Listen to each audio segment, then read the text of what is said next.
One person can make a difference, and everyone should try.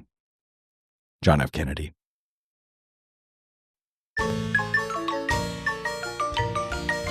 As you may know, the radios played marimba music anytime there was a coup going on. So whenever we heard the radios playing marimba music, we knew what was happening. So do you have a negative knee-jerk reaction when you hear marimba music now? Well, it certainly conjures that recollection of a coup occurring.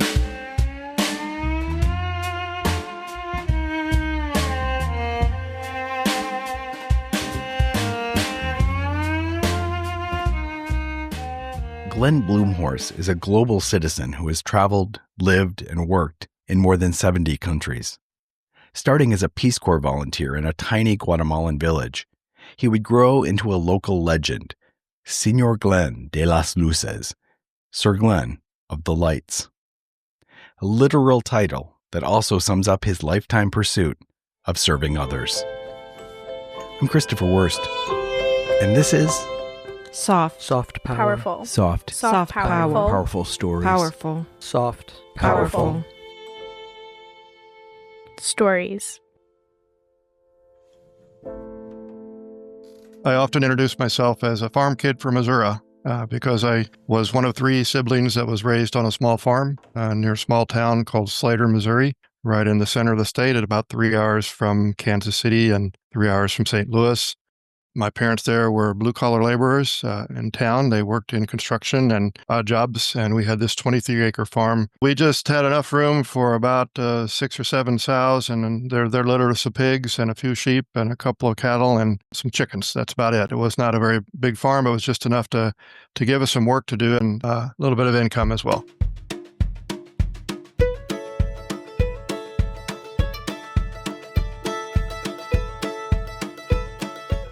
When you were young growing up on the farm, did you have any sense of what you wanted to be when you grew up? Not an idea at all. I think, really what probably came to mind first and foremost was farming, because that's kind of what I knew and that's what I was familiar with. Most of my extended family members, cousins and others, aunts and uncles were farmers. That's been the tradition for many, many years since as long as I knew.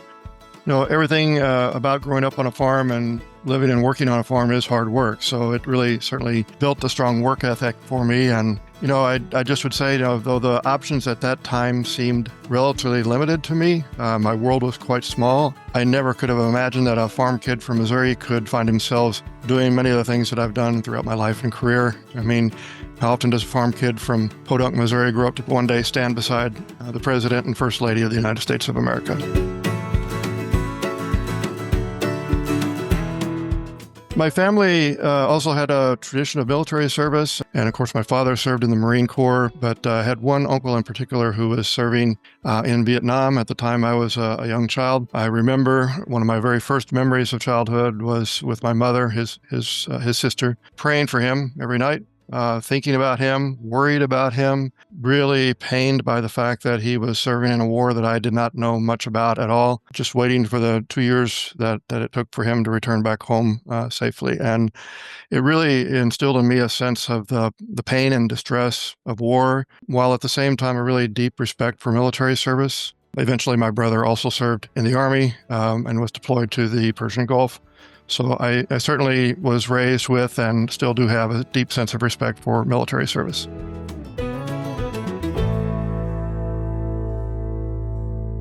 At the time, I had a very limited worldview. My limited exposure to people and places and cultures that were different from mine probably is what piqued my curiosity about the world itself. It led me to explore different pathways to international experiences that would help broaden that worldview. And that includes, for example, a short-term church mission trip. But ultimately, that led me to the Peace Corps because the more I became aware of a world out there that exists that I did not know and was not familiar with, the more I wanted to learn about it and be a part of that larger world. The Peace Corps is a U.S. government program that sends American volunteers abroad to work on community development, education, health, agriculture, and other projects that promote cross-cultural understanding.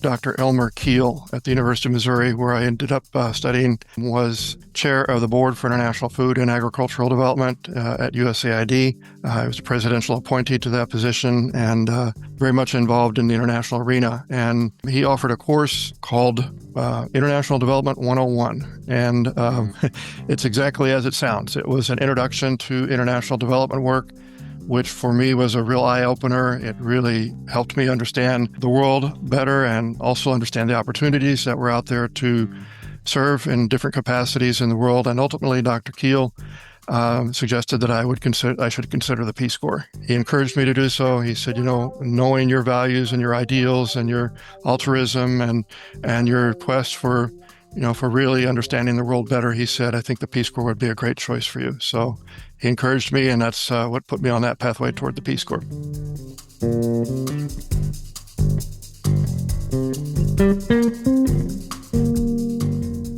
The journey of an idealistic American like me, it begins with a heart full of a lot of hope and a vision for making a difference.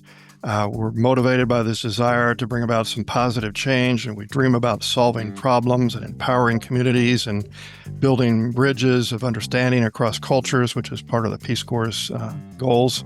However, the reality on the ground when we get there, I think, often presents a far more complex and nuanced picture, and the solutions that we envision might not align with the needs or priorities of the community, right? Because once we get there, we realize that it's much different than what we expected. That is what really requires us to listen and adapt and really let go of those preconceived notions and learn what we can and how we can be meaningful contributors to whatever we are there doing.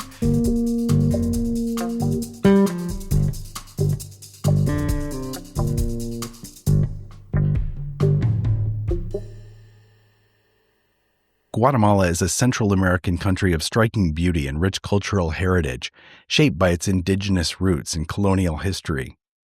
Despite its potential, it faces deep challenges, including widespread poverty, political corruption, and violence, which have fueled migration and hindered development.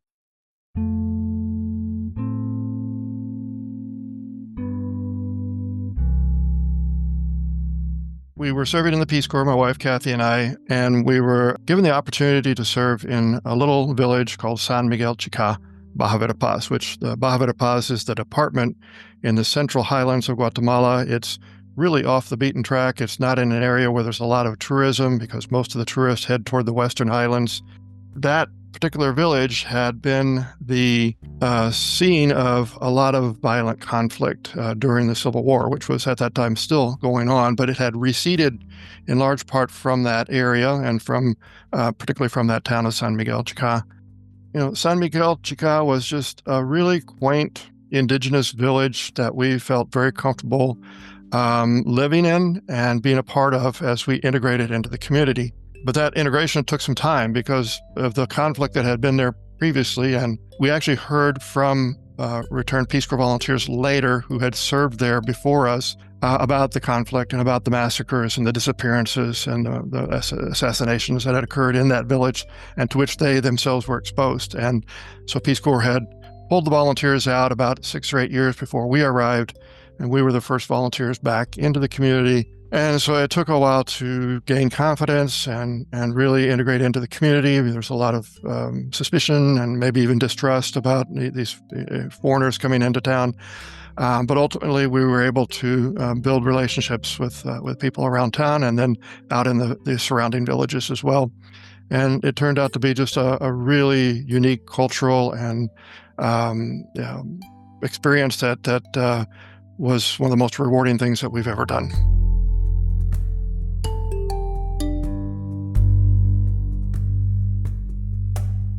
There were a few coups, attempted coups, or I think even a couple successful coups. While we were there, the radios played marimba music anytime there was a coup going on. So whenever we heard the radios playing marimba music, we knew what was happening. And there was a time when we were experiencing a coup in Guatemala, and at that time, the Peace Corps would tell us just, lock down, stay indoors, don't venture out, don't travel. But we emerged from our house, and lo and behold, here's a an army tank sitting right in front of our house and a soldier standing there. And ultimately, of course, we engaged with the soldiers that were there around this army tank and started talking to them. Of course, they're really young soldiers, 16, 17, 18-year-olds from the other side of the country, and scared themselves and not quite sure, what is going on. But we befriended them and became friends, over the course of a couple of days or a couple of weeks, whatever it was, and brought them food from our home and really gained their trust and learned a lot from them about the conflict in Guatemala. But it was ultimately that we heard from them that they were there to protect us. They had been assigned to be at our doorstep, essentially, to kind of keep an eye on us and make sure that we were okay, because we were the only Americans in the community at the time, and really, they just wanted to make sure that we stayed safe.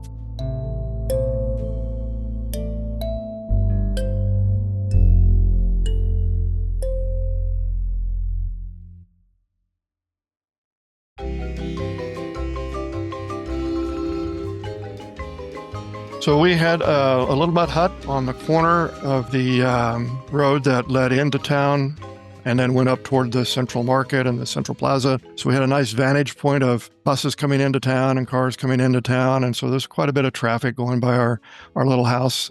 There's a lot of things to absorb there. First and foremost were just all the kids running around, the neighbor kids across the street and next to us, often running to our door and congregating in our house and coming in and just being a part of our family as well. And the kind of the shouts and screams and laughter of these children was something I'll always remember. If you're standing on my porch, you really take it all in, enjoy the children of the neighborhood. If they were going to school, coming home, or if they were carrying water or firewood for their families, walking by and saying, "Hey, Glenn, how are you doing?" Watching the buses come through town, knowing they're going to Guatemala City, Guatemala, or if they're going to Cobulco, or Rabinal or wherever, and people hanging out of the windows, and sometimes folks riding on top of the buses as well. And just a, typical, I would say, quintessential village in Central America, right, as you would imagine it.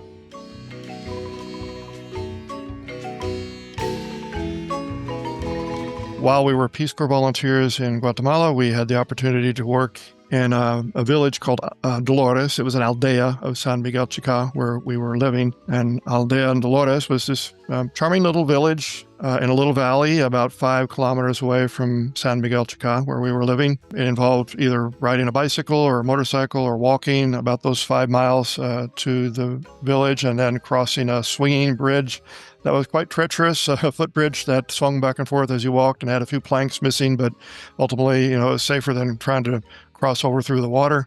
As you arrived to the village, the central square and the school and church and everything there, small buildings, and the kids running around. It was just really just a beautiful place to go and be a part of that community.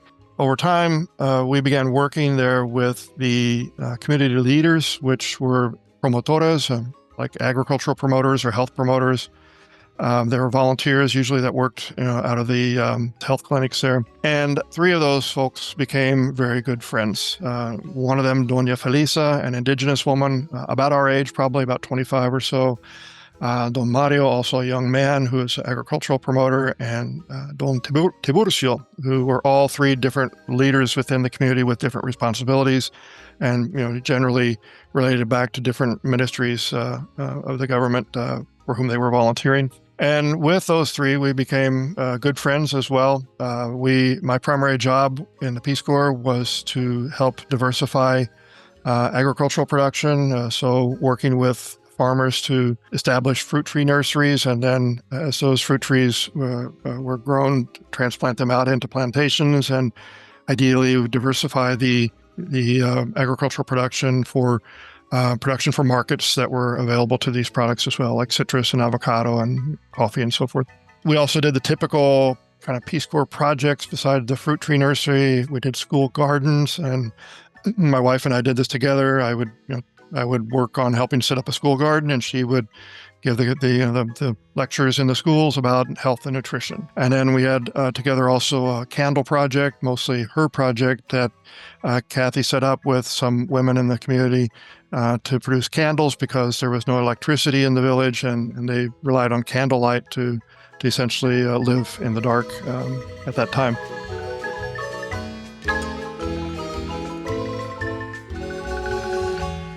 We have an acronym alert, USAID. The United States Agency for International Development was the U.S. government's primary agency for administering civilian foreign aid, supporting global development, disaster response, and democratic governance. Since February 2025, the current U.S. administration has cut USAID programs by nearly 85%.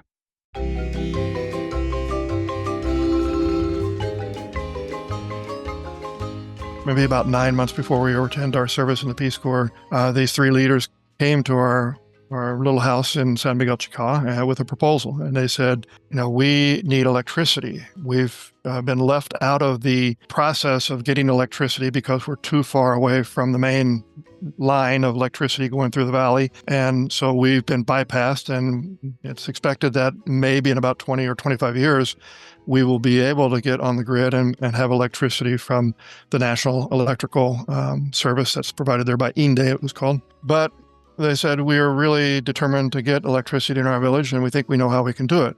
And they said, for our 42 homes, the one church and the one school and the one corn grinder facility that we have here, we know that it's going to cost $300,000. And we've already raised a third of that, which would be our counterpart that would be necessary to have this project. And that intrigued me, because that's a lot of money for villagers like that to raise from a little village that really has virtually no resources. And so I said, this is not something I'm expected to do as a Peace Corps volunteer, and I don't have the capacity, and I don't have the networks, and I don't have the ability to really help you with this. Good luck. And they said, no, you can. You're an American, and that'll open the door for you in some places that it may not for us as indigenous people from this community. So they said, if you'll go with us to INDE, the Instituto Nacional de Electrificación, and talk to them about this project, we think we could probably, gain some favor there and get some resources. And of course, you can go to USAID and you can tell them that we need these funds for this project, and they'll give it to us. They were so confident that I couldn't say no. I had to say, okay, I will do what I can, but this is just not something that typically a lowly Peace Corps volunteer would be able to do, right?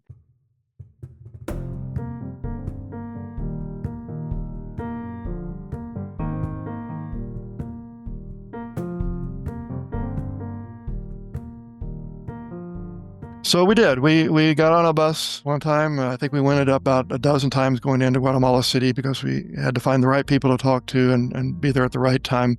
And I really remember one of the meetings, the time we finally got into USAID. Mission director was Tony Carucci. I had no idea how I'd even gotten into the office of the mission director and about 6 other people who were gathered there. With Tony, I gave our pitch on behalf of the community, and the pitch was, this community has raised a third of the funds that they need for their project, and we're confident that with your funds and your support of USAID, we'll be able to go over to INDE and leverage those funds for them to make a commitment to serve this community and get this project done. And he basically said, well, we'll think about it and come back later. And so our next stop was over to INDE, and we went over to INDE and we told them essentially the same.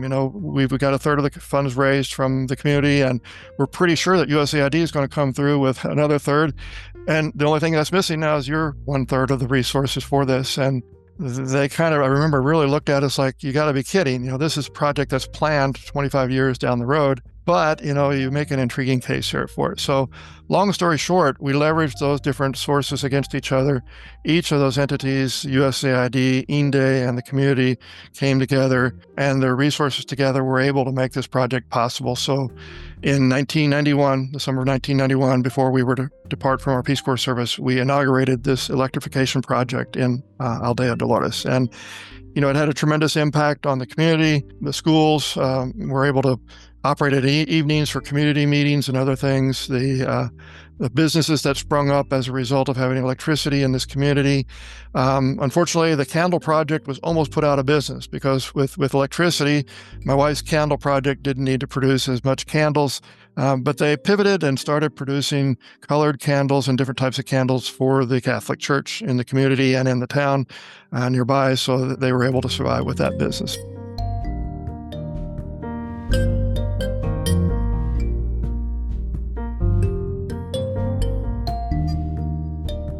A couple of years later, because we had stayed in Guatemala working after that with another organization, we occasionally went through town in San Miguel and saw folks that we knew there, and ran into a Peace Corps volunteer one time at a Peace Corps event. And he said, well, I'm in San Miguel, Chica now. And I'm like, oh yeah, we were there too. We served in San Miguel ourselves a couple of years ago for a couple of years there. And he said, oh, okay, what's your name? And I said, well, I'm Glenn. And he said, are you Don Glenn de las Luces? Don Glenn de las Luces means Glenn of the Lights, which he said, everybody back in Dolores calls you Don Glenn de las Luces. You're like royalty there, he said.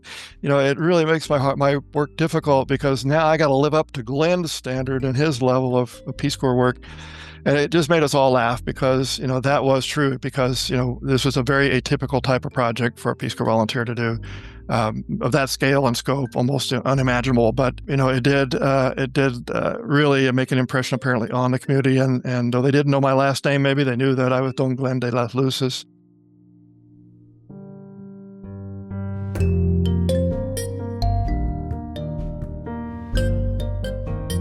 In 2015, I went back actually with one of the Associate Peace Corps directors.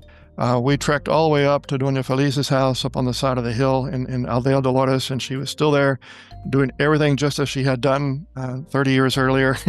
And, same house, same chickens and same pigs and turkeys and everything around the house, I think. And Flavio said, yeah, I'm here, jokingly, he said, I'm here to kind of make sure Glenn did any work while he was here 30 years ago. Felice said, well, of course he did, let me tell you. And she said, look at all those, trees that are planted around the valley here. That was Don Glenn's work. He worked with the farmers here to build that nursery that we have and plant these trees. And, look at the school there, and, we've made improvements, and it's just been really a center of our community since we've had electricity here. And she said, Glenn was able to help us bring electricity to this community. And she said that had such a profound impact on us. And that was really meaningful, because not just because she was vouching for good work that I had done, but that she remembered very fondly, all of our work together. And she was really a key element to all of this, because as a community leader, she had helped organize the community and helped raise the funds and helped really, champion this project along.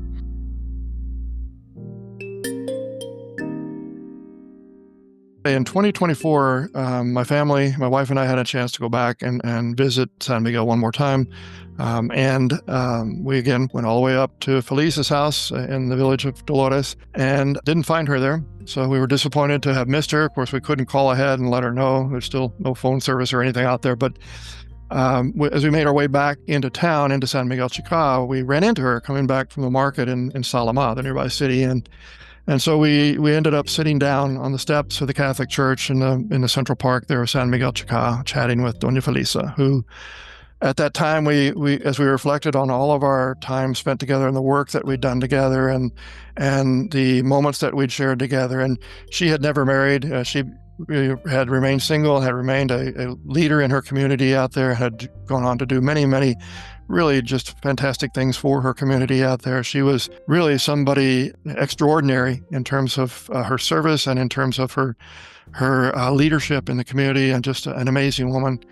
But it was just a really nice 3-hour reflection of that time that we had spent together. We said goodbye and gave our hugs, and as we returned back home and settled back into our lives, about a month later, we got a text message from somebody who said, I'm really sad to tell you, but Doña Felisa this morning was bathing in the river down by her house, and she was swept into the river current, and she drowned, and she had passed away. And that really just profoundly pained us because of the deep friendship then that we really realized that we had formed with Felisa. And it wasn't about the work. It wasn't about the electrification of this village. It wasn't really about whatever 3,000 or 4,000 fruit trees planted.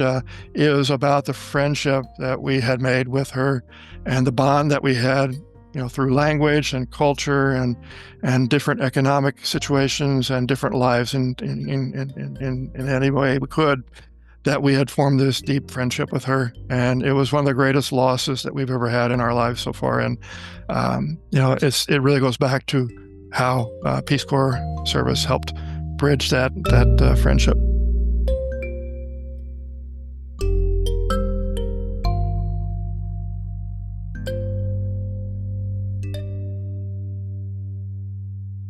the children that were part of our Peace Corps experience that, congregated on our steps and in our home to play games and watch movies or whatever we could find to do with them. And, it was just a really enriching part of our life experience there in Guatemala. And of course, those kids grew up, and as is typical in Guatemala, many of them eventually migrated to the United States, right? And as we had returned back to the United States and then established a residency many years later in the Washington, D.C. area, and then as Facebook came about, many of those young children that had grown up managed to find us, right, on Facebook and other social media, and reached out to us and connected with us. And one of them in particular really struck me as just being a unique but yet really exemplary, display of what it means to migrate to the United States.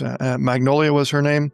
She was from the house next door to us. Was almost always at our home visiting with us and, baking cookies or doing something fun with us. And she had two siblings, each of whom had different medical issues. One of them was her brother had deformed feet that had kind of turned inward as he grew. And we managed to get him into Guatemala City to the Pediatric Institute, where he was able to have surgery and have that deformity corrected. And it really dramatically changed his life. And at the time, we didn't think much of it, right? It was just something you do because he's there and he needs that assistance and we could facilitate it. Well, as we reconnected with Magnolia decades later in the United States, and she'd grown up, I managed to actually go to Nashville and visit with her one time that I was traveling. And she told me, she said, look, you may not know this, but, your family means the world to us. You did so much for my family and my brother and all of us in our community while you were there. And we're deeply indebted to you. And we're very grateful for all that you did. And the friendships that you showed us, while you were there, the relationships that we built, she said that was so important to us. And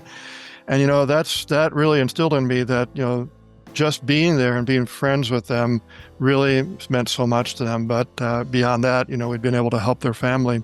But this was a young woman who migrated out of necessity from Guatemala because her family had no resources really whatsoever, had come to the United States, had begun working, and had worked her way up to become the manager of a pretty large McDonald's in Nashville, and was earning, pretty good money and paying taxes and Social Security and everything else. And it was at about that time where we were hearing things about immigrants coming to the United States and the negative stories about them and that they're freeloading and just taking advantage of being here. And really, this was an anecdotal picture of someone who had come to really escape from the security issues and the economic issues of Guatemala, desperate to find a new opportunity, and had been successful in doing so, was a contributor to society and to the economy in the United States, and really was the epitome of what a migrant can become here in the United States and achieve the American dream. And she was so grateful for that,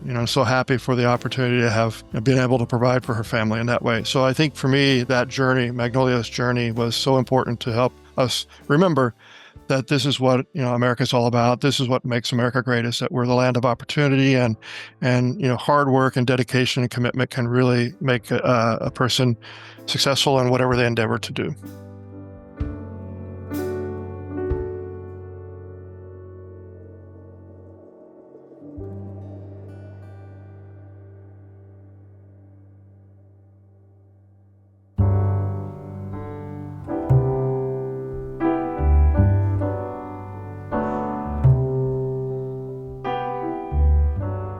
Alas, we're nearing the end of the episode, but not before giving Glenn the chance to respond to one last question from our dubious Aunt Deb. I live on a farm in the middle of the USA. Why is helping poor people in Guatemala important for me?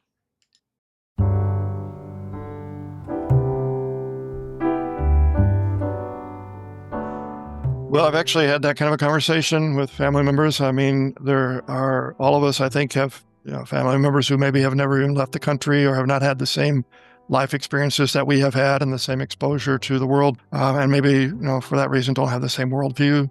My response to that is, we only have one life to live here on this planet, and I want to make the most of it.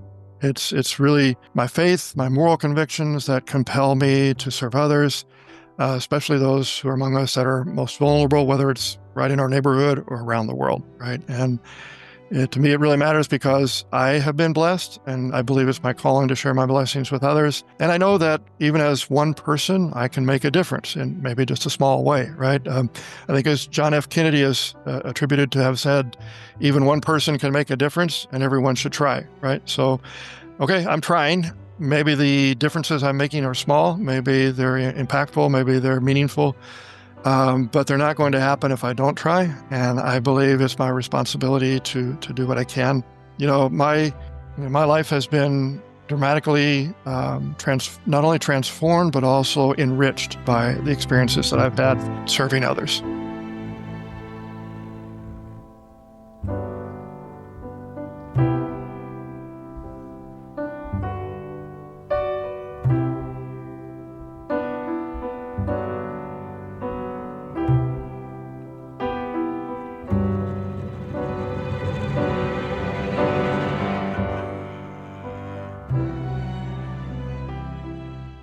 Huge thanks to Glenn Blumhorst for taking the time to share his stories with us. Glenn Blumhorst is a distinguished Peace Corps leader and social entrepreneur, currently spearheading the Peace Corps Commemorative Foundation's $12 million campaign to establish a national landmark and global education resource to be called Peace Corps Park, near the National Mall and U.S. Capitol. Beginning his service career as a Peace Corps volunteer in Guatemala from 1988 to 1991, he built his reputation as a visionary and transformative leader during long-term tenures at ADCI-VOCA and the National Peace Corps Association, significantly expanding both organizations' visibility, resources, and impact. He serves on boards and advisory boards for multiple service organizations, including the National Museum for Service and Corps Africa. A University of Missouri graduate, Glenn is the recipient of the 2018 Faculty Alumni Award, the most prestigious award given to a Mizzou alumnus. For more information about Peace Corps Park, go to peacecorpspark.org.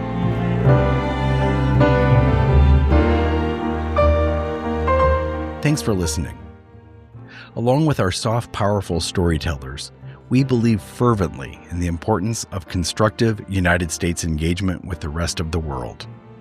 If you enjoyed these stories and this mission, I have a couple of small asks for you. Please follow Soft, Powerful Stories. Positive reviews help ensure that we reach even more ears. Still want to help? Share this with a dubious aunt, uncle, or associate. For more information, visit softpowerfulstories.org. Daniel Evanson writes and narrates the 60-second blast from the Soft Power past. Thanks to Daniel, Tom Sullinger, and all the folks who do the great work at the Association for Diplomatic Studies and Training. Visit adst.org to learn more about their fascinating work. Our show's logo was designed by the very talented Kate Furby.